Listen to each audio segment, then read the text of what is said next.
talk us through, Dan, from the top to start, what the spine is, where the nerves go, and how this affects the human body. So this is your spine, okay? The spine has two main jobs, okay? The first job is to basically be a giant shock absorber. So you can see these three curves here. So you've got the cervical spine, or your neck, you've got the thoracic spine, which is your mid-back, and then you've got the lumbar spine, which is your low back. And now you can also see the discs in between each vertebrae. And basically you can see that they also get bigger the further down we go than compared to up here. Now the reason again for that is because most of the force through your body gets transmitted through this lower spine and into your pelvis. The second job of the spine is to protect the nervous system as well. And the way it does this is by these vertebrae here, these bones at either side of your back, the front and the back. And they protect the spinal cord, which is just in there. Now the job of the spinal cord is to send messages from every single part of your body to your brain and vice versa. What can happen is that these nerves, all these nerves that poke out of these sides here at the disc at the level of the disc, they all go to different parts of your body. So the ones in the top of your neck here, they can go into your head.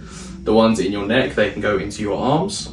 The ones in your thoracic spine or mid-back, they go into the vital organs and the muscles around the torso as well. And the ones in your low back going towards your legs. Now over time what can happen is that it can be from an accident, it could be from a fall, poor postures, stress, things like this. What eventually happens is that these joints here at each level of your spine, they start to compress and they start to get restricted. Now what happens with that is that it starts to put pressure on these nerves. So if you think of these nerves as like a garden hose, the water that goes through the garden hose are the messages from the brain to the body and vice versa. And the hose itself is the actual nerve tissue itself.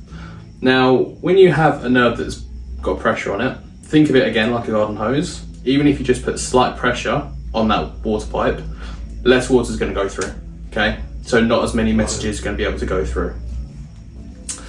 Now, one of the things that chiropractors do is we adjust, put a very, very quick, precise force through these different levels, and that takes the pressure off these nerves, so the water and the messages can flow freely throughout the different parts of the body. It promotes function of the spine and the nervous system, essentially, and ultimately that's what gets you better.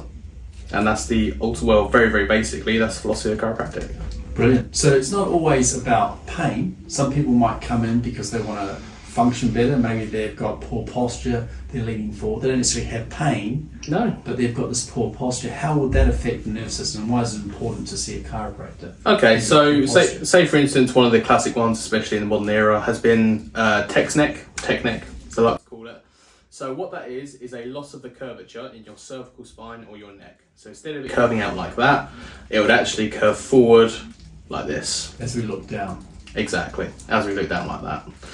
Now, as you can see, the holes where these nerves come out of, especially in your neck, can actually decrease in size, which again puts pressure on the nerve. So realistically, if you leave this long enough, just because you don't have pain right now, doesn't mean that you won't have pain ever. And realistically, prevention beats cure. And again, that's one of the philosophies of chiropractic. Athletes have chiropractic to be able to perform better. People all over the world get maintenance chiropractic just to make sure, again, for injury prevention, things like this, and just to feel better. People sleep better. There's plenty of other benefits other than just pain relief for chiropractic. Well, the sleeping better is something we've probably noticed more in clinic, right? So it's an experience that many of the patients tell us. Definitely. As they seem to sleep better. Research out there, possibly a bit inconclusive on that, but what we do find is that we are finding that a lot coming back from our existing patients in practice. 100%, yeah, there's loads of benefits which, again, if you look at the research and the literature and things like that, obviously it's not been studied that well or anything like that, but this is just anecdotal evidence from people, especially that I've seen as well. They have a wide range of benefits that I didn't even really know could happen.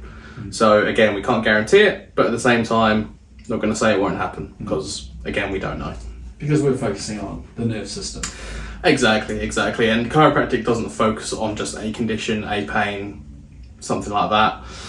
It focuses on, again, optimizing and promoting the function of the spine and the nervous system. And that So- can lead us to many amazing places. Exactly. Right. Thank you very much, Dan. Pleasure.